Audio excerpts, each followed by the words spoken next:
Assalamualaikum. Waalaikumsalam. Waalaikumsalam. Waalaikumsalam. Apa kabar anak-anak? Alhamdulillah sehat Pak.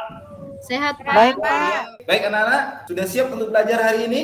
Sangat siap Pak. Siap dong, Pak. Sekali, Pak. Ya. Siap, Pak. Nah, seperti biasa, sebelum mulai belajar dengan Bapak, pastikan sekeliling tempatmu itu sudah bersih dan kita sudah siap untuk belajar. Di masa pandemi ini kita harus tetap menjaga kebersihan di lingkungan kita. Baik, anak-anak, minggu lalu kita sudah belajar mengenai gerak melingkar, ada kecepatan sentripetal, ada gaya sentripetal, sebelumnya naik kecepatan linear, ada kecepatan sudut. Nah, sekarang kita akan belajar materi berikutnya mengenai hubungan pada roda dalam gerak melingkar. Untuk mengecek kemampuan awal kalian, apakah kalian sudah siap apa belum belajar hari ini? Silahkan kalian buka smartphone-nya, buka laman e-learning kita. Bapak sudah menyiapkan 3 soal di sana, silahkan kalian jawab. Sudah dibuka? Sudah Pak. Oke, Pak, kalau sudah Gary, dibuka, Pak. nanti akan Bapak cek nilainya karena multi pilihan ganda, karena langsung bisa Bapak cek. Tapi nilai ini tidak akan menjadi patokan bagi Bapak untuk mengecek pemahaman kalian saja bagaimana persiapan kita belajar hari ini. Untuk memulai materi, kita perhatikan dulu. Ini akan Bapak tampilkan sebuah gambar. Kalian perhatikan yang dihubungkan dengan rantai.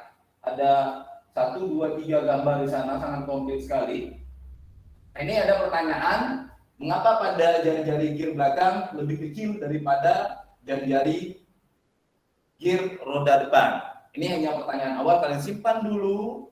Nanti kalian boleh tulis jawabannya di belakang LKPD-nya dulu. Atau sebaliknya, berapa pada motor itu yang belakang lebih besar dan di depannya lebih kecil. Nah, nanti boleh kita akan konfirmasi di akhir. Berikutnya nih, contoh orang ketika sedang bersepeda. Nah, adapun tujuan belajar kita hari ini mengenai hubungan pada roda dalam gerak melingkar ini, kalian dituntut untuk bisa menghitung dan menganalisis hubungan pada roda dalam gerak melingkar. Nah, untuk mencapai tujuan kita ini, kita akan belajar padukan dengan praktikum. Kelompoknya sudah Bapak bagikan, kita buat 2 kelompok saja. Nanti silahkan duduk berdasarkan kelompoknya masing-masing. Ini Bapak tuntut, semuanya dalam kelompok harus aktif melakukan diskusi. Karena semua aspek akan Bapak nilai keaktifan kalian nanti dalam kelompok. Nah, di akhir di LKPD itu ada beberapa soal, itu nanti akan Bapak jadikan sebagai nilai keterampilan kalian nantinya. Baik anak-anak, silahkan duduk ke kelompoknya masing-masing. Bagaimana? Kelompok 1 ada masalah? Apa yang tidak bisa? Bisa, Pak. Kelompoknya Gary, ada masalah? Aman Pak. Silakan isi data pada tabel-tabel yang sudah disediakan. Nanti kalian diskusikan dulu dalam kelompok. Di akhir nanti akan Bapak konfirmasi. Oke, untuk memudahkan kalian belajar dalam kelompok, ini Bapak punya tayangan sebuah video. Nah, karena di sini kan Bapak untuk memudahkan pemahaman kalian saja, karena itu tadi pada LKPD-nya tinggal kalian ganti berapa itu yang sudah kalian potong, ukurannya silakan kalian ukur. Ada masalah? Aman, Pak. Ini sambil sedang percobaan ini, Pak. Bapak nilai loh. Oke, baik, sudah selesai. Sudah dapat semuanya hasilnya anak-anak? Sudah, Sudah Pak, dapat kelompok semua? 1. Sudah, Pak. Kelompok 1 sudah dapat? Sudah. Sudah, Pak. Gary yang maju, Pak.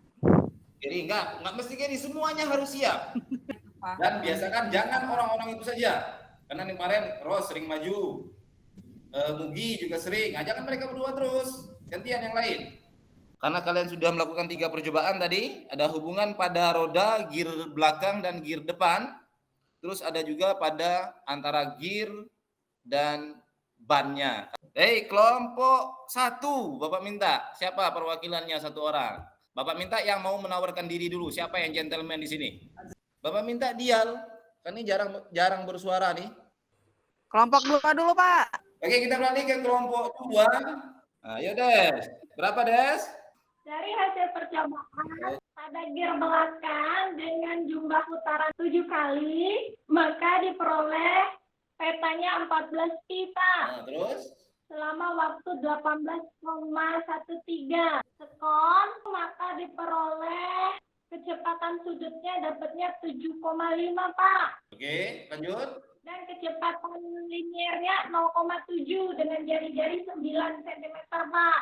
Berapa kali tadi kamu ukur percobaan? 2 kali, Pak, dengan tempatnya, Pak. Oh, 2 kali nggak apa-apa.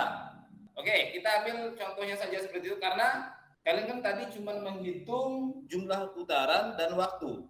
Sementara yang lainnya itu kita hitung dengan menggunakan persamaan. Baik, bagus sekali Desi. Dari hasil percobaan yang kita lakukan, ada yang bisa menyimpulkan Saya, Pak. pengaruhnya? Ayo, siapa? Faktor yang mempengaruhi kecepatan linear adalah jari-jari roda, Pak. Jari roda. Terima kasih, Marisa. Nah, ini yang harus Bapak tekankan ke kalian. Dalam hubungan pada roda, dapat 3 konsep yang akan kita punya. Ada yang namanya C pusat atau C sumbu, ada yang bersinggungan, dan ada yang dihubungkan dengan tali atau rantai. Baik, coba kalian perhatikan. Ini yang pertama untuk yang berhubungan secara C pusat. Perhatikan gambarnya. Karena kecepatan sudutnya ini sama antara omega 1 dan omega 2, atau persamaannya bisa kita turunkan. V1 per R1 sama dengan V2 per R2. Kenapa demikian? Karena rumus dari omega itu sama dengan V per R. Jadi tinggal kita bandingkan saja. Baik, di sini yang pertama, gimana? Bisa dipahami? Bisa Pak. Bisa, Pak. Ya, gimana lagi ya? Aman Pak, aman. Bisa Pak. Aman? Bisa, Pak. Nah, kita lihat contoh dalam kehidupan sehari-hari atau pelek ban dan ban bagian luarnya. Oke, pada sepeda tadi juga boleh kita konfirmasi antara gear belakang sepeda dan ban sepeda. Ban sepeda. Ban sepeda. Ban sepeda. Halo, yang semua nih nampaknya nih. Ban sepeda Pak. Halo. Halo Pak, halo. Iya, Pak. Halo, Pak. Ya, Nah, bangun dulu. Belum Enggak siang. tidur, Nanti Pak. kita pulang, nanti kita pulang. Oke, ini sudah contoh soalnya sudah juga Bapak tampilkan. Kita lihat ada W1, R2, dan V2.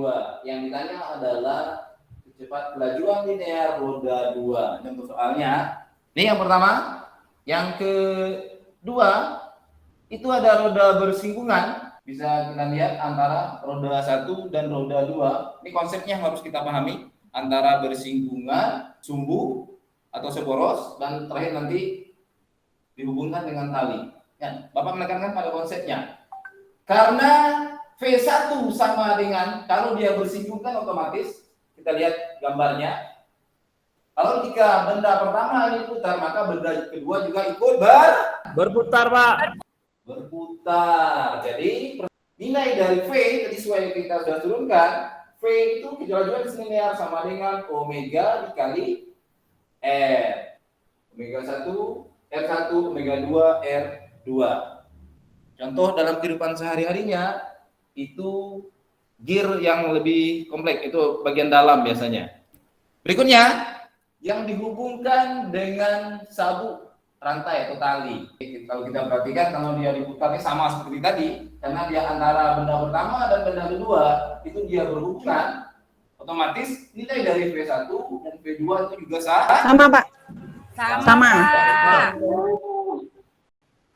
Nah, contoh soal, kembali fokus ya anak-anak. Oke, contoh soalnya ini yang pada sabuk. Pada sabuk, ini contohnya. Jika gambar di samping dihubungkan dengan sabuk dengan kelajuan roda 1 40 meter per sekon dan roda 2, jari-jari roda 2 adalah 80 cm, tentukan kecepatan sudut roda 2. Oke, dijawab. Dapat jawabannya 50 radian per sekon. Sampai di sini, ada yang ingin ditanyakan? Tidak, Pak. Cukup Pak. jelas? Jelas? Udah Pak, jelas, Pak. Jelas, Pak. Pak. Jelas, Pak. Oke, untuk Jelas, seperti kata Bapak di awal tadi, untuk mengecek pemahaman kalian, silakan kalian kerjakan soal yang sudah Bapak berikan pada LKPD. Nanti tolong kalian kumpulkan untuk Bapak. Baik, selesai semua. Hari ini kita sudah belajar mengenai nama seporos atau sesumbu. Ada yang bersinggungan dan ada yang dihubungkan dengan tali. Ada yang bisa menyimpulkan pelajaran materi kita hari ini? Saya Pak. Apa Ger? Ayo Ger, apa Ger? Ternyata kecepatan linear itu Pak berbeda-beda Pak untuk tiap hubungan roda-roda Pak. Kalau sepusat itu kecepatan sudutnya yang sama Pak. Oke. Kalau yang dihubungkan dengan yang bersinggungan dan menggunakan rantai, kecepatan linearnya Pak yang sama Pak. Oke. Itu Pak dari saya Pak hari ini Pak. Oke, terima kasih Gary. Kita berikan aplaus pada Gary. Oke, masih ada yang ingin menambahkan? Jika tidak, Bapak yang simpulkan. Kembali ke pertanyaan kita di awal tadi, mengapa pada sepeda itu gear depannya lebih besar daripada gear belakang? Kita lihat sekarang acuannya adalah pada sepeda kita lihat hubungan itu tadi, hubungan pada roda. Kita anggap ini adalah gear depan, ini yang warna merah itu gear depan dan yang warna ungu itu adalah gear belakang. Dia lebih kecil. Kenapa? Kan orang memberikan gaya yang diberikan oleh orang putarannya kan pada sumbu roda yang depan. Nah, ketika gaya itu diberikan, maka kecepatan linear ini akan semakin besar karena pengaruh dari jari-jarinya. Sehingga putaran roda depan itu akan sama dengan putaran roda belakang. Tentunya roda belakang nanti, putaran roda belakang akan sama dengan putaran roda sepeda. Nah, jika dibalik kita hubungkan pada sepeda motor. Nah, jika kita hubungkan dengan sepeda motor, kenapa pada sepeda motor itu Pak gear depannya lebih kecil daripada gear belakang? Pengaruhnya adalah kecepatan linear pada sepeda motor itu memang sudah diset lebih cepat bergerak. Nanti kalau ditakutkan kalau jari-jarinya itu di gear depannya itu diperbesar, dia antara gaya percepatan angulernya nanti akan melampaui efisiensi mesin tersebut. Nah, itu saja hari ini untuk mengecek pemahaman kalian. Bapak sudah berikan kembali soal pada e-learning. Silakan kalian buka e-learningnya. Silakan kalian kerjakan. Atau masih ada yang ingin ditanyakan sebelum Bapak akhiri materi hari ini? Cukup Pak. Cukup? Cukup Pak. Baik, silakan buka e-learningnya. Karena halaman e-learning itu sudah Bapak set soalnya di sana. Nah, ini ada di sini ada soal pretest hubungan pada roda dalam gerak melingkar. Ini soalnya esai. Nanti silakan kalian foto saja jawabannya, kalian upload di sana. Paham? Paham Pak? Iya Pak. Paham Pak. Oke, sebelum Bapak akhiri materi hari ini, tadi kita sudah belajar mengenai hubungan pada roda ini. Seperti di awal tadi banyak sekali yang Bapak nilai di antara kalian ini, baik itu ketika kalian melakukan diskusi, sikap kalian, komunikasi kalian, tapi yang terpenting adalah ini. Karena tadi kita belajar ada yang sesumbu atau seporos, ada yang bersinggungan atau berhubungan dengan roda. Aplikasinya dalam kehidupan sehari-hari, kedepannya Bapak harapkan Anda paham ini. Yang sesungguh dengan kalian itu ada saudara kalian, orang tua kalian. Yang bersinggungan dengan kalian itu ada mungkin orang-orang di sekitar kalian, tetangga kalian, teman-teman kalian. Nah, sedangkan yang aplikasi yang dihubungkan dengan roda mungkin di dunia ke depan kalian punya rekan kerja, teman-teman sekolah. Bapak harap ketika suatu saat nanti kalian menjadi orang sukses, jangan pernah memutuskan yang namanya tali silaturahmi. Baik, itu saja materi yang dapat kita pelajari hari ini. Bapak cukupkan. Bapak sebelumnya Pak ucapkan terima kasih kepada anak-anak sekalian karena sudah belajar dengan baik hari ini, sudah menyimak dan memperhatikan sangat baik. Anak-anak yang hebat semuanya, semoga kalian semuanya menjadi orang-orang yang sukses di depannya. Amin. Bapak cukupkan. Kita ketemu lagi minggu depan dalam materi gerak parabola. Sekian Bapak akhiri. Wassalamualaikum warahmatullahi wabarakatuh. Waalaikumsalam warahmatullahi Waalaikumsalam warahmatullahi wabarakatuh. wabarakatuh.